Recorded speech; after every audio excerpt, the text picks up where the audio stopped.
Good morning, folks. I'm Tom McLaughlin, and it's Left and Right again. It's Wednesday, August the 26th, and we're, as usual, have a lot to talk about. In the left chair this morning is Jim Wilfong. He is a former legislator in Maine, and he is formerly worked under the Clinton and Bush administrations in the Small Business Administration, and you were And the Export-Import Bank okay. for Bush. Yeah, for Bush. For Okay. Bush, and Go ahead. Yeah, and then I was a trade assistant at the SBA, and then the XM Bank. I was a small, mid-sized business advisor to the Bush administration, and then Barack Obama appointed me to a White House task force on veterans business development. So, Because he's a former Marine. yes. Yes, and we're wearing masks because Jim has a depressed immune system for various reasons, and so we've agreed to accommodate him and try to keep things as safe as possible. So our table has been turned around, and Which I appreciate very much. Yes, and everyone's wearing masks. So I hope you can hear us all right. I can. I know it. I hope so too. Yeah. You won't be able to see us smiling. But Well, and this is pulling my ears forward a bit, so Yeah, that helps I with know. my declining hearing, which I've had for the last few years. So I know. that's one positive advantage of these things. Okay, so we have, as usual, questions from our producer which neither of us have seen, and we're going to begin with the first, and that is, should President Trump reject the support of Q-Anon, a conspiracy theory alleging that the president is fighting a cabal of Satan-worshipping pedophiles running a global child sex trafficking ring? Want me to tackle that one first? yeah, well, mine will be pretty short. But All right. Yeah, I mean, QAnon, I don't know, maybe a year ago, I saw a reference to it, or I saw several references to it in the conservative media, which I check every day, and so I tried to get onto it, and I'm not sure I actually did get onto it, because what I found was extremely confusing, and they're all pseudonyms or numbers. You can't tell who's who and who's commenting, and also the comments don't seem to follow a logical pattern.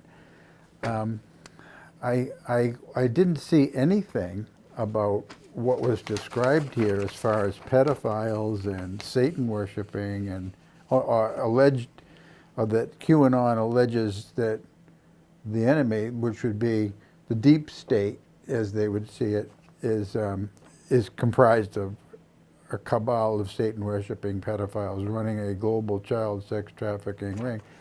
I think this concerns something called Pizzagate, which you may have seen.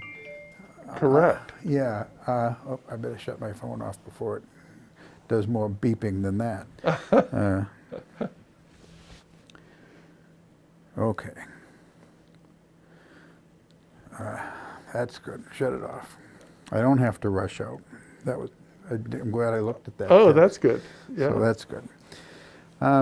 Where was I? So QAnon.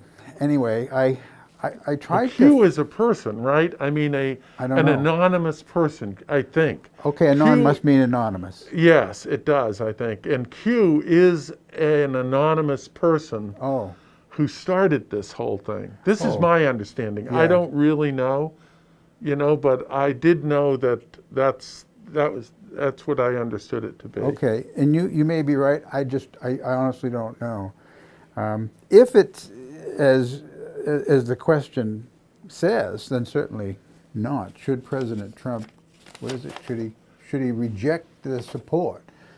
Well, yeah. If that's what they are, who Yeah, well, I mean, I, on my wildest day, I could never imagine William F. Buckley or Barry Goldwater signing on to this this idea, you know, who are, for me, conservatives, real conservatives, or Ronald Reagan, yeah. who is a conservative, a real conservative. This type of thing seems just crazy to me, But then it does seem crazy, but then, and I'm not going to try to lend credence to no.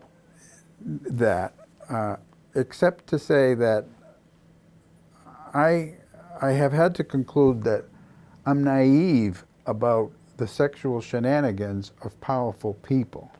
Oh. Because of what's been happening with, what's his name, on that island, and you know, his girlfriend was just arrested. Epstein. Epstein, yes. So, you know, I began to hear about Epstein, I think 20 years ago, that it looked like there's plenty of smoking guns to indicate that this guy was using underage girls, and that he was inviting several big-name people. Powerful people. Very powerful people. Corporate and political. Internationally. And internationally. And so now more things have come out to indicate, first the name was dropped, but without evidence. Yeah. But now more evidence is piling up, and evidently will become, and so big names like, I mean, about Bill Clinton, Donald Trump, the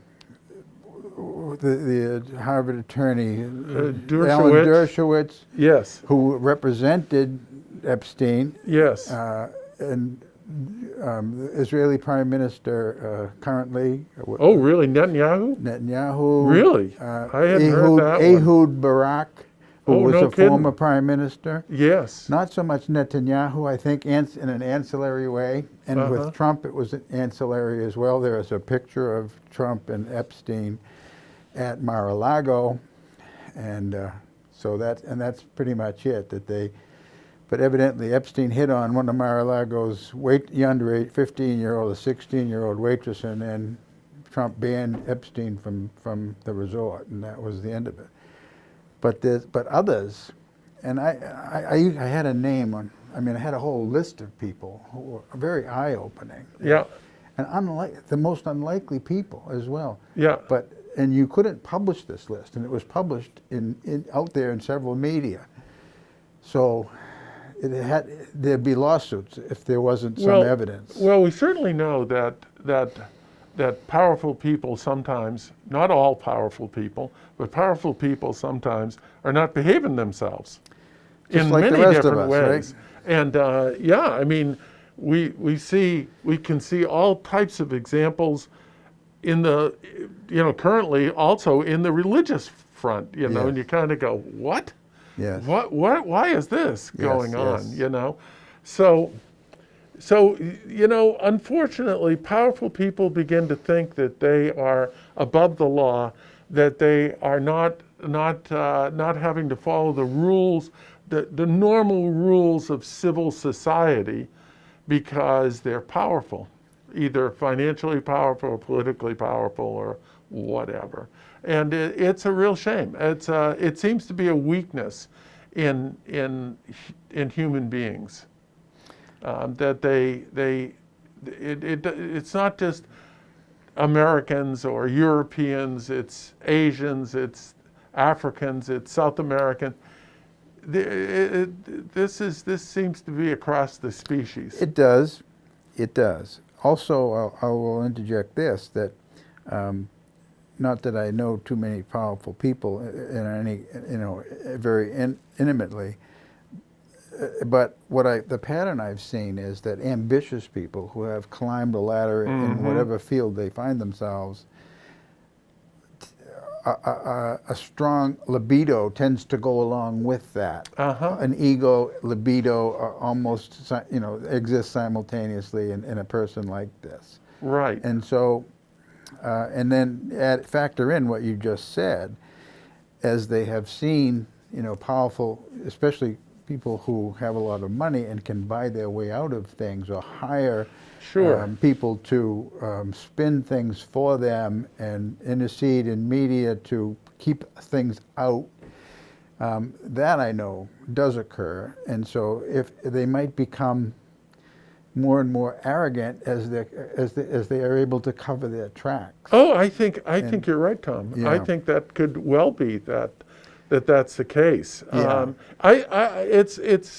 It's really sad to think of that, and but yet if I look at it, I see that human beings have made they've made consistent progress in terms of trying to be more civil and to be more respectful to other people, and to I think we do make progress. I'm an optimist in that regard. I hope you're right, because I've been discouraged, and I had been an optimist. I'm getting pessimistic. I mean, in the revelations of the last more than 2 years, well, about 2 years now, both in government and in my church, the Catholic Church, in which if my government became corrupt, then that was discouraging, and the depth of corruption in which I've seen in the Obama intelligence community, going after spying on Donald Trump and his campaign, and political enemies using the NSA data that anything I've said on the line, or an email, in a text, in a telephone calls, all of it is in the database, and so it can be mined. It can be unmasked, as the term is, by certain people, and it has been. And that really, I knew it was there from Edward Snowden would tell us about these things, but Right. And so the potential was there, but did I believe the government was going to abuse it? Well, yes, now we know they have. Well, we know that, first of all, we know that a lot of this has been going on for quite a while, but all the way back to J. Edgar Hoover and who he was monitoring. Yes. But the Patriot Act that came that's into what being really is what opened it up, to I think. everyone. To everyone. Yes. And so, some stuff that I think is even more frightening, quite frankly, is this ability to create out of whole cloth images of anyone doing something you wouldn't, that didn't happen really, but they can create it out of the technology. There's a word for it. Yeah, there is, and I'm trying to. Maybe it'll come to us, but not just images, but video. No, video images. I was thinking images in that regard. Yeah, okay. Video images that are completely false and completely fabricated, and I think that's horrifying, quite frankly, because you could destroy an innocent person, and once you show it, even though they can, if they put it under kind of I say a microscope, but I don't mean a microscope. If they kind of put it under a microscope, they can see that it was created. Yeah. But once it's out there, it never goes out of somebody's mind, which is a lie goes around the world 3 or 4 goes times around the while the world truth is still getting its pants on. Yeah, that's right. And so you see that, and you know that that's possible. I think it makes it less likely. I mean, really, if I were starting over again, and as you know, you've known me for a long time, and I've always been very, I want to try to help, do my part for the country, for my community, for the state, for the country. That's my entire motivation, and then I go about my business, and I've created businesses over a long period of time, and I try to earn a living. That's where I earn my living, and but I would have to think with this technology, I would have to think that, it's going to be difficult being in that. And if you are stepping out and rocking the boat, and I admit it, I have been a boat rocker. I hope for good, but it's somebody's good is somebody else's not, bad, and so I would hate to think that somebody could create something and put that up there and destroy my reputation and my standing in my community where it's important to me, my neighbors and friends and family, that could be done. And I would have to think twice about it. Although when I entered politics at 27, I was 27 years old and idealistic, and maybe I would still say, oh, what the heck. But I believe that's when I met you. yeah, I think it was. Yeah. Let's see. There's so many thoughts. I know. So many thoughts. I've been studying digital imaging. Uh-huh. Trying to learn, because I've been selling photographs and I'm trying to, improve Sure. them. And so more sophisticated digital editing software is complicated, and I spent a lot of hours last winter learning it. Uh-huh. So I have learned that, but even at that, I mean, now they know what it's possible to do with a still image. I haven't done anything of that nature with video, except to make a few film strips using, the real basic technology. So I think I could, if I'd had the time and to study an image, I could tell if something had been photoshopped, is the word that now has become a verb. Yes.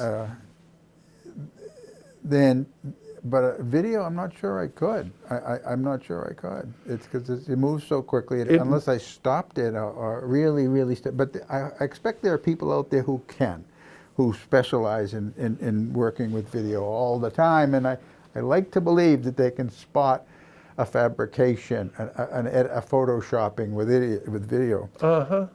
And that it can be scrutinized. But like you say, stuff can go out there so fast with this kind of technology that we have. Social media, man, it's scary. It's scary. And, I always think of what my grandfather told me when I was quite young. He said, "You remember one thing, Jimmy, your reputation is hard-earned and easily lost. And it's the real thing that you take to the grave with you is your reputation." And good advice. It was good advice. But he would cringe at the vulnerability of it now by those who would sabotage you. It brings to mind, now I've been writing columns for a long time, and I generate opposition that much of it is public. It'll be in the newspaper and in the form of letters to the editor and that kind of thing. And at first it bothered me. I felt as though I needed to answer those charges that were false. Right. Or ad hominem attacks, that kind of thing. Yes. Until at the time the Lewiston Sun Journal was carrying the column, and somebody had written a letter to the editor to that paper, and I sent in a response, and the editor, I forget his name, Tom something, at the time he said, you got to trust your readers, and they're going to read what you wrote, and they're going to read what this woman said in the case, the specific case that he was talking to me about, and trust them to make up their own minds. And if you were to counter it, then the readers may not have seen what you wrote originally, or they may not have seen what her response was, so they won't have the full picture. And as an editor, that's going to turn off the readers. They're going to be confused, and I don't want them to be confused. But he said, just trust the readers, and it was. Oh, that's interesting. I didn't like hearing it. Yeah. At the time, but that was a long time 25, 30 years ago. Yeah. And I've come to understand what wisdom that is. And I don't answer them. Unless someone says, you were wrong about this particular fact that you misspoke. Now that either there have been twice that I was wrong, in which case I'd publish a correction Sure. as an addendum at the end of the next column. Yeah. Or if it's an important fact, and this person, I think, in good faith, thinks it isn't, I'll cite a source or something, again, as an addendum. Yep. And if it's a person whose criticism I would respect because it's substantive, Yep. the other stuff, the name-calling stuff, I just ignore it, and it's Yeah. best to ignore it. Oh, it's best to ignore it. I agree Yeah. with you. Yeah. And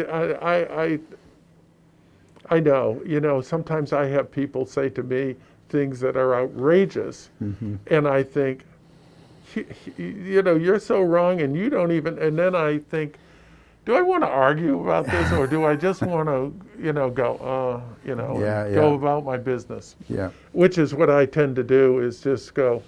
yeah, I mean, unless it's something, a really personal point about my integrity, because my integrity is important to me. Doesn't mean I'm always right. It just means I'm trying to be right. yes. And if I said something that wasn't so, at the time I said it, I believed it was. Yes. So that's not a lie. No, it's not. It's being mistaken. Yes. And that's an important distinction. And a lot of it is opinion. Yes. And we're all entitled to our own opinion. Yes. It Yes. may not be factually correct, perhaps, but we are, this is something that I find interesting about human beings as well. I become I think a lot about human beings and how they react to things. But, they have a story in their head, and they don't want to hear a contradiction to the story that's in their head. Almost about anything. I don't mean just politically. About business, or it could be about almost anything, and I know in business, and I was in sales and marketing end of the business for a long time. You have to start where the person is.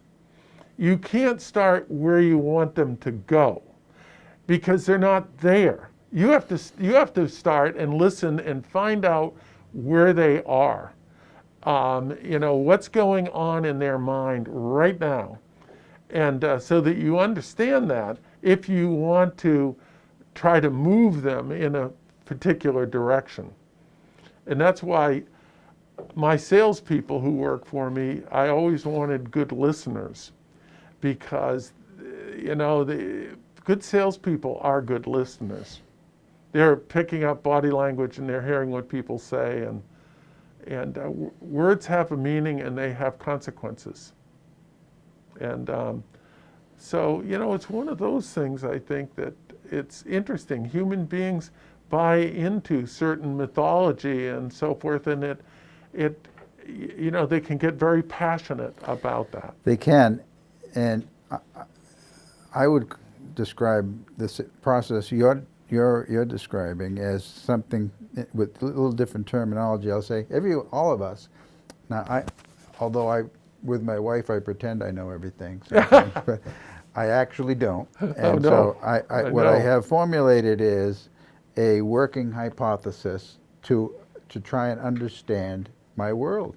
And I try to think of it, all of humanity, and understand this is how people are, and this is what motivates them, and this is what they've done in the past, and what they're likely doing now, what they're likely to do in the future, and the reasons why. And if I get, and so I'll take any observations, new facts, and then try and incorporate them into that working hypothesis.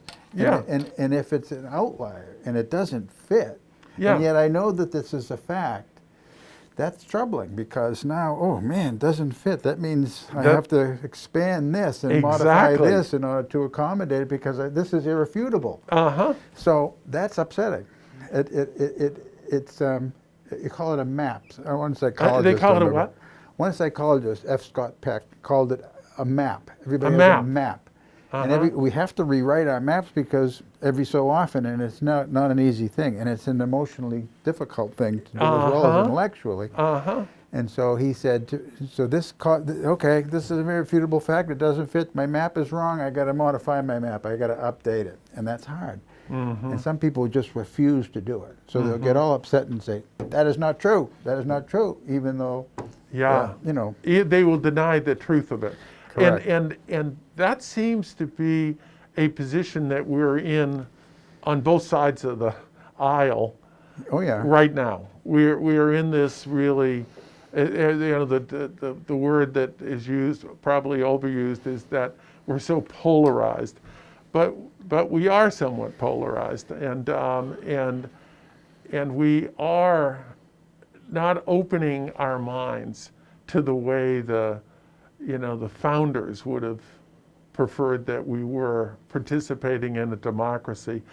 The fact of the matter is that we live in this world, and I always remember what Ed Muskie said to me when I worked for him for a while when I was a legislator. And he was telling me about how he got involved. He was in World War II, and he came back from the war.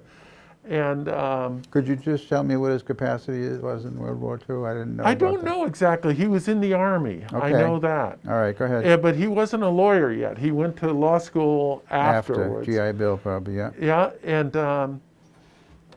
and so he said that he became a lawyer, and he said, I need to build my practice up, and maybe I'll serve a term or two in the legislature and get to know people in the Waterville community, because he had come from Rumford.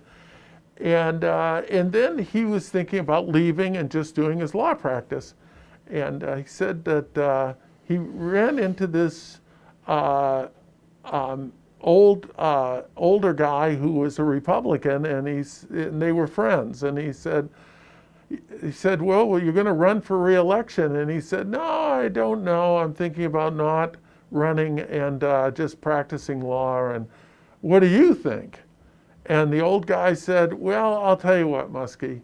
He said, if you're going to be part of this world, if you're going to live in this world, you have to be part of this world. And that means you have to be involved in things. And I think you should run. And Muskie said he went home and thought about it and decided he would run for re-election, and then that's what happened. Yeah. And so we all have to be part of the world. We're living in this world. Politics is a contact sport, and you have to, it's rough and tumble. As Harry Truman said, politics, it ain't beanbag.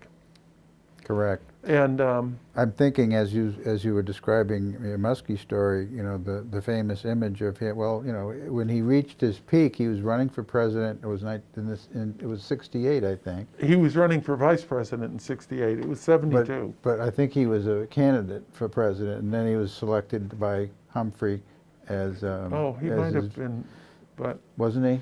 The devastating part came in 72. Okay, 72 then, you're right. Yeah. Okay, when he's William Loeb made accusations. Now, if what the editor told me, it was something personal that he was defending, his wife's honor or something. And so well, if it's your wife's honor, then that's something else. If it's you should let it roll off your back. But he was defending his wife. He was defending his wife. And there's another part of that story which is pretty interesting that I learned well after that. I was a legislator, and I was in Augusta. And, the whole story was about Muskie crying on the platform. But there are these big flakes coming down, right? They were. And so I ran into, just by accident, I had been out doing some work, and I came back to this motel that I stayed in up in Augusta, and so I was eating a late dinner, hamburger or something at the bar that was open, and there was a guy sitting next to me, and he and I struck up a conversation.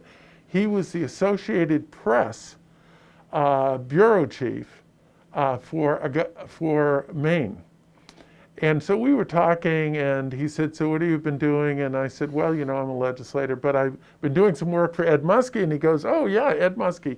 He said, I got sent up from New York to Manchester, cover I think he went to Manchester to cover the presidential race.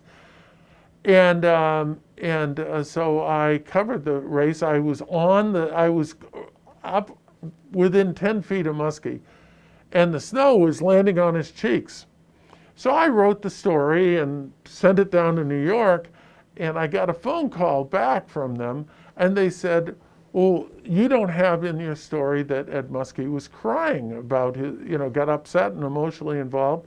And he said, well, that he was upset, but he wasn't crying.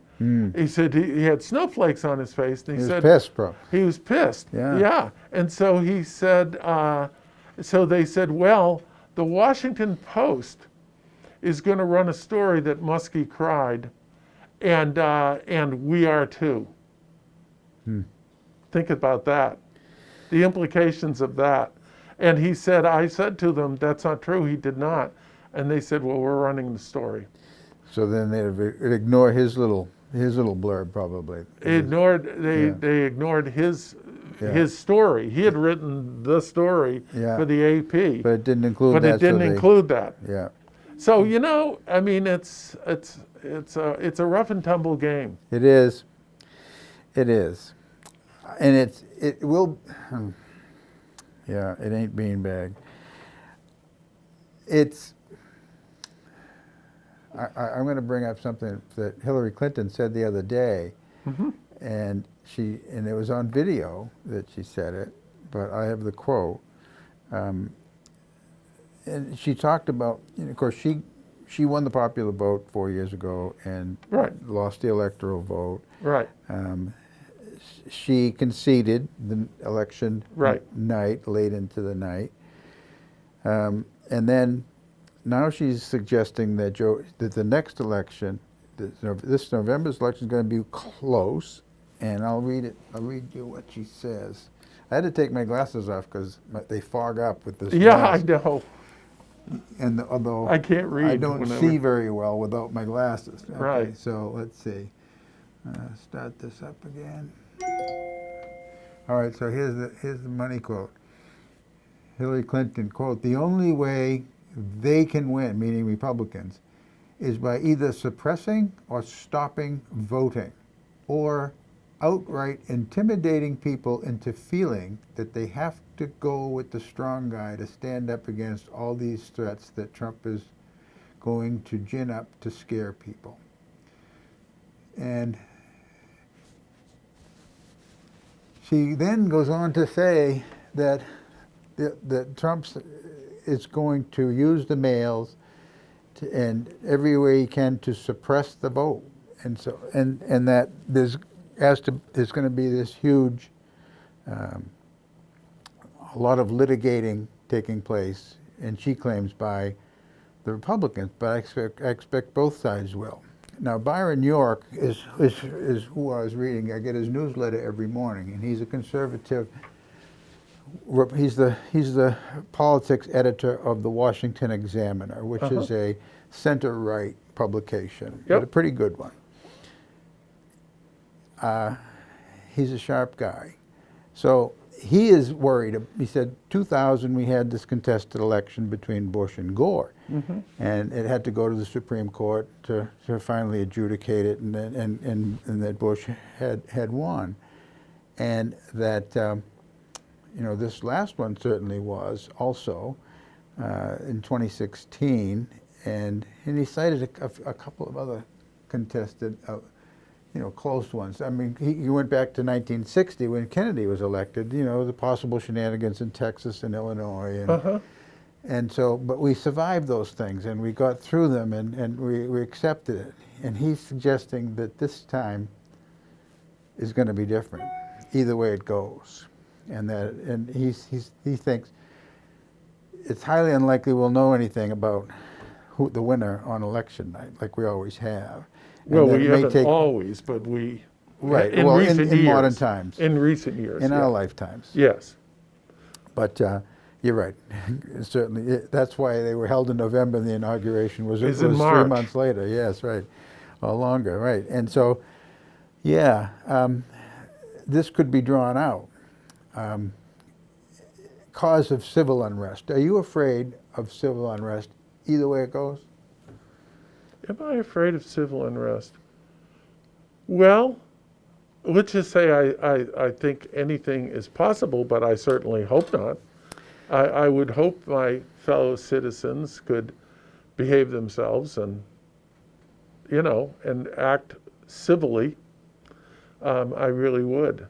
I hope so. I hope so. I mean, but I don't think we can avoid it, honestly. I'll just put my cards on the table. I mean, now I'm predicting the future, but either way, I mean, if Trump wins, I think you're going to see some civil unrest. I remember I was talking with Mark Garank, sitting where you are, and around the time, during the primaries, when 2 operatives for Bernie Sanders were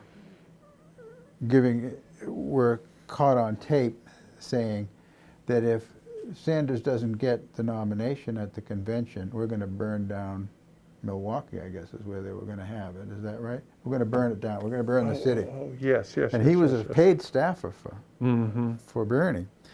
And so I remember, quoting him to Mark, and he said, he's just an outlier. He's an outlier. I said, no, man, this is a paid staffer. And then another one came up, and it was done by this a guy, Project Veritas. He's done a few. He has an Irish name. I can't think of. He's a young man.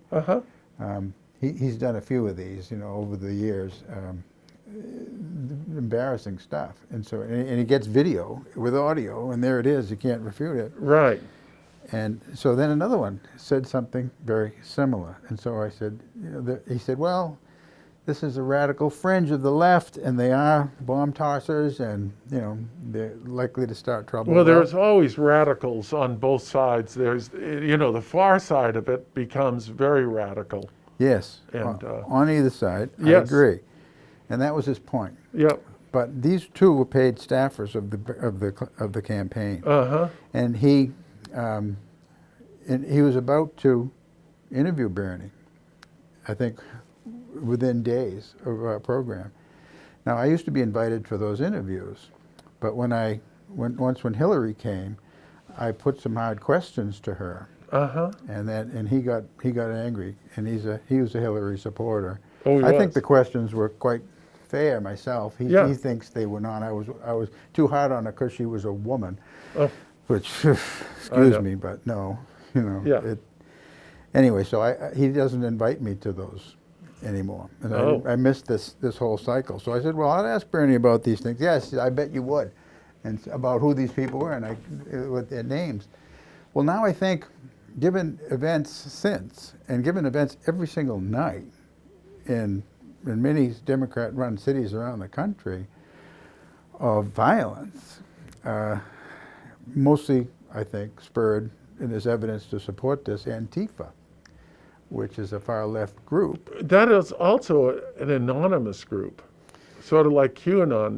They're an anonymous group, too. I mean, these anonymous groups are, and they are, I think, aren't they? I mean, I don't know a lot about either one of these guys because I see them both as outliers, But I see them as, if you don't stand out and say who you are right out front, then why should I be listening to you? However, you don't have guts enough to do that. I agree with you. And they wear masks, they wear black. It's an international organization. They've been in Europe, and it's the word is Antifa, anti-fascist. Yes, it has been began in Mussolini's Italy to be against him, which is that's an honored tradition. And then of course with Hitler in Germany, but since then, it seems to be way over on the left. And fascists have been called, most people on the political spectrum put them on the far right. So the far left would be I'm not so sure I would do that, with... Yeah, I don't know how these things go either, to tell you the honest truth. It's a subjective judgment. It's a subjective judgment. Yeah, it is. Antifa is a real force, and I would contend that it is run by Democrats. But it's a disjointed force, as I understand it. They're all anonymous, and they don't know who they are. It's sort of like this Q thing, It's what are they? I mean, who are they? What are they? What are their real goals? Their real goals are anti-capitalist, and they have a site in which this is what we stand for. Oh, really? I've never looked at it, so I suppose I should. Yeah, I have. They're anti-fascist. They're anti-capitalist. Mm-hmm. Some of them say we're Marxist. They're out there with it, and that several have been arrested and then unmasked. And what they tend to be are college professors, school teachers. Oh, interesting. Yep. And some of them even middle school teachers. So but then academia is pretty far over on the left anyway. And it's certainly our colleges are. So it's about 95-1. And if those that express their political affiliation, 95-1 Democrat to Republican. Mm-hmm. And anyway, it's concerning. I see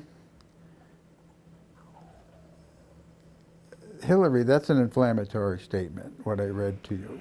Well, I think I just heard it when you were telling me, when you were reading it today. Yeah, yeah. But it would seem to me, just sort of a quick response, that also Trump said that inflammatory statement about how he didn't want people to be able to vote absentee, which that stirred up this whole thing. If people mail-in ballots, you mean? Pardon me? Mail-in ballots. Mail-in ballots. Yeah. And they didn't want to do that. He was afraid it wouldn't work well for him, and so forth and so on. So then that stirs it up, and then you have the postmaster who is appointed, who's a Trump contributor and a loyalist and all of that, and all of a sudden he goes in, and then they're taking mail sorting machines apart and the mailboxes and all that. It contributes to this whole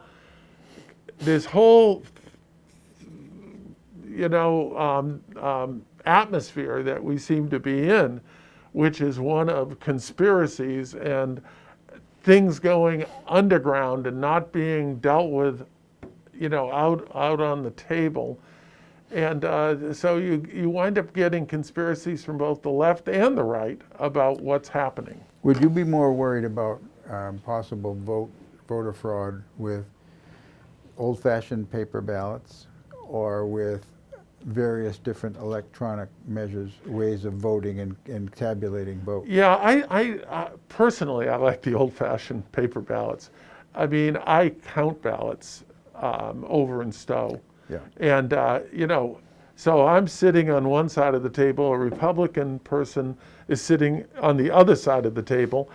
We get a batch of ballots, and we get several batches, and they start with this batch, and I start with this batch, and we write down, switch. And then we switch. I mean, because you've done it in Lovell, I'm sure. Yeah. And then we switch, and if they don't come out exactly to the vote right, we count them all over again. Yep. And they can be recounted, statewide. Yeah, and then you can recount it. Yep. Mm-hmm. Now in the cities, that would slow things up. It sure would. A whole lot. I get that, but I don't see those machines as trustworthy as a person from each side sitting down and making the counts. That's my view. I would stake my life on the fact that there wouldn't be anybody in Stowe cheating. And I believe I can say the same about Lovell. Oh, I'm sure you can. But can we say it about Portland, Boston, New York, Chicago, Los Angeles? I understand. I'm not so sure. I understand. But if you have the two people sitting across, One's a Republican and one's a Democrat. Counting Counting paper ballots. Counting paper ballots. I would favor going back to that. I would favor delaying the reporting of the winner for however long. I mean, it's not going to take more than a week That's to right. do that in any place, no matter how big of a city it is. And it would have more integrity, and it could be checked again. The ballots must be preserved for a period of time. Exactly. And that, I think, I would have more faith in a system like that than various electronic ones such as we have, because that can be fudged much more easily and on a vaster scale. And it would be more difficult to trace that fudging. And what's the backup on it? You know what I mean? I mean, if the power goes off, what is the backup for it? I'm sure they have some way. I think it makes it easier for the cities, and you know, the press wants to be able to report something right out. They don't want to wait.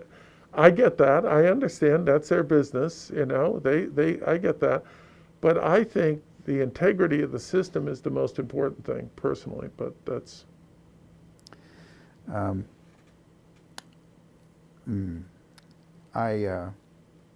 mail-in ballots that have been mailed out to every registered voter in certain precincts, certain voting blocks. Nevada has sent out mail-in ballots.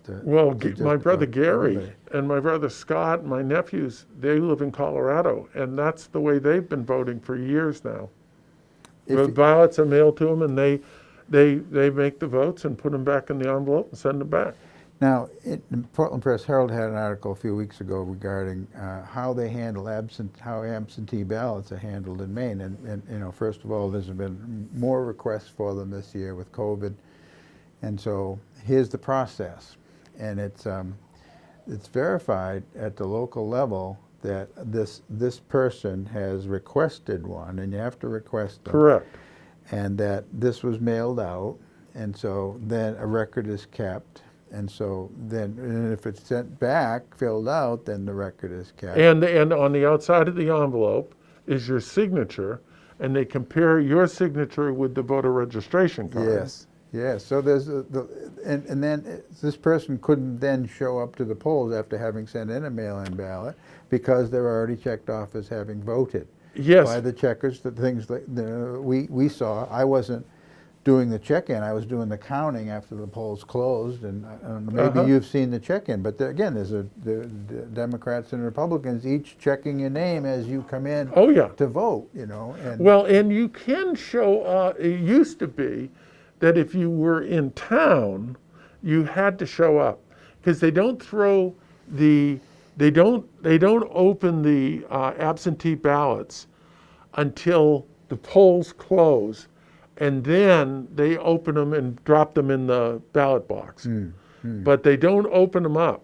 So if you came in, you could say, do you have my absentee ballot? And if they do, then you can have that one destroyed and you can go and vote. In case you changed your mind. Pardon? Yeah, in case you changed your mind. And then they're not mailed out, I forget the interval, but until 2 weeks before the polls close. They don't fulfill any requests for absentee ballots. I'm not sure if it was 2 weeks or if it was 3 weeks or what the interval was, but there was a set interval to allow for them to be filled out, mailed back in time to be processed this way. Right. If there's now with the mail-in ballots, they're going to be sent out up to 3 days before the election, and by the hundreds of thousands. And then, so you have all these ballots out there floating around, and the Republicans are, especially Donald Trump and his minions, are calling for, you know, that it increases the likelihood of voter fraud. I think they have a point that it does. And absentees, fine, but mail-in ballots, not good. Impossible. Increase the likelihood of shenanigans. Well, my brothers, and I only, you know, because I don't live in a state where you have that, so I don't really know what it is. But my brothers said say that they said, there's no real problem Really? to it. So, We have they seem to, they have trust in it. We So, have 10 minutes left. oh, okay. The time has flown. I know. When a COVID-19 vaccine is eventually produced, will you take it? Yes, Okay. darn right. I'm tired of being cooped up. Yeah, yeah. Okay, what about assurances that come with it, I guess? Well, this is where I will trust the people. You have to trust somebody in this world, and that's why the FDA and, I mean, those types of organizations, we have to trust that their epidemiologists have done all of this testing and have, over and over and over again. You can't rush it. I get that. But you and I remember when we were kids, polio, and I remember my mother was terrified about polio every August, September, right about this time of year. She was terrified that we would get polio, and for good reason. Everyone was, yeah. If you looked at the, I knew people that had gotten it. Pardon me? I knew some people who had Oh gotten yeah, it. I did too. And Yeah. if you looked at the pictures of the iron lung that they had by the hundreds in these big buildings with young people lying in them, holy cow. Yeah. So, when Dr. Salk came out with that vaccine and it was tested and so forth, my mother wasted no time in getting us Used to have vaccinated. to get it in the arm, and Yeah. then you had a liquid after that. Well, afterwards, Yeah, but you had to take multiple doses. Yeah, I can't remember. I mean, I didn't take any, I never took any liquid. I was old enough so that it was all with shots. Yeah. And then I got all of them done again when I went in the Marines, I got all the shots all over again. Yeah. But yes, if that vaccine, it may be a year before it's fully tested. And I take my hat off to the people who are allowing themselves to be tested with this, as they're going along. I mean, that's pretty courageous on their It part. is. And my answer would be probably. Yeah. But I'm going to reserve my judgment until I know more about Yeah. it.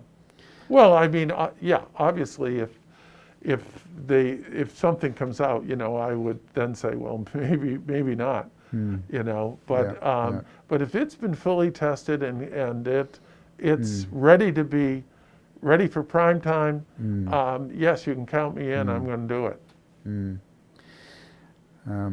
As we opened the show, you're in a vulnerable demographic, and especially with your condition now. I mean, we both are, as you pointed out. But Yes. I don't feel you're more vulnerable given your immune system depression. Right. I'm not that vulnerable, and but I would take precautions. My mother's 96, and she's in assisted living, and so when I'm down there, I'm gonna have a mask on, and for her to protect her, to anything to protect her. Yep. And because she's certainly in that demographic, but. Other than that, but children, the question last week, we did this show last week, and it was, if you had a college-age child, would you be afraid to send them to school, given that, they're almost an invulnerable demographic? I mean, I don't think there's a case of someone under 20 who has died of COVID. And I think I heard someone say that recently. So, yeah, I mean, it's such a very low probability that I think where they have problems, they're finding out. I mean, we're learning as time goes on about this whole thing. Yeah. And where they have vulnerabilities is apparently young children, sort of preteen and maybe a little into their teenager age group. They carry more of the virus in their throat and nose than adults do, which I thought was interesting. But seem to be immune to. But they seem to be immune. I look at the whole thing with the masks. It's become politicized, which I think is crazy. Um, because for 100 years, doctors have worn masks when they're doing surgery, and it's not so that they're going to catch something from you, it's so that you won't give it to them. And so my thinking is, well, if it doesn't do any good, why are doctors still wearing them when they're doing surgery? I mean, I remember the last thing I saw when I went in to have my kidney removed was the doctors and nurses all standing around me with their masks on. And so I don't have a problem with those types of things. I think about my dad, who was a Marine in the South Pacific. He was gone for 3 years in the South Pacific, slogging it out, and it wasn't fun. And but it was a whole lot harder for him doing that than me wearing a mask. Okay. And do you know what I mean? I mean, I can wear if I can wear a mask if it's effective, and I have to assume since doctors continue to do it, they wouldn't do it. I don't think if it wasn't. If it's effective, so I don't contaminate you or another member of my family or my neighbors, then count me in. In surgery, there are open wounds. Yes. That any kind of bacteria can enter, and now we're talking about a virus here which is somewhat different. They can travel in the same ways, and there are studies in both directions indicating it, which would back up what you just said.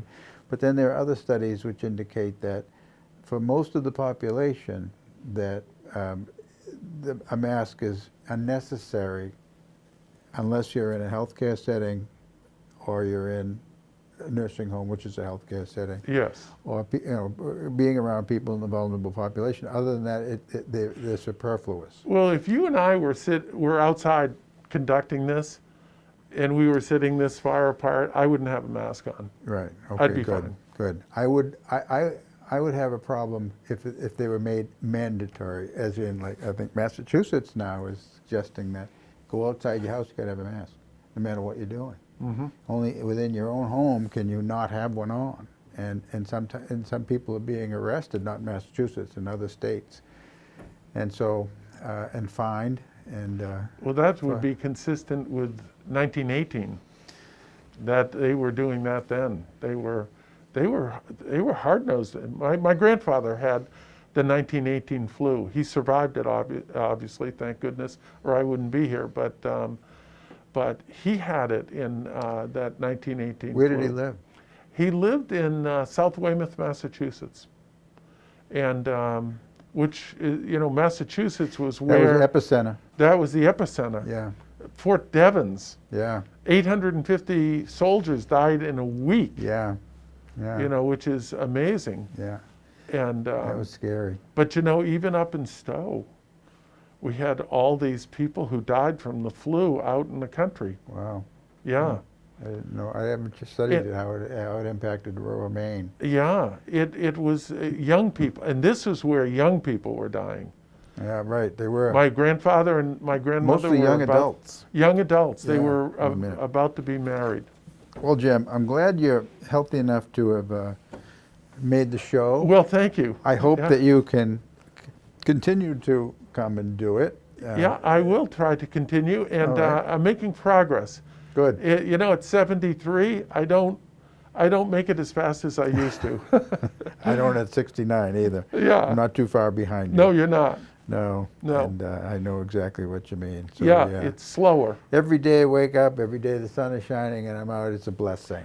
I feel exactly the same way. Yes. And I have to say, my family and friends and neighbors have been so great to me, and it's been humbling. Well, we are blessed. I'm very that way. grateful. Yes, yes, indeed. Well, thank you again for coming, Jim. You're welcome. Thank you. Yeah. Bye-bye.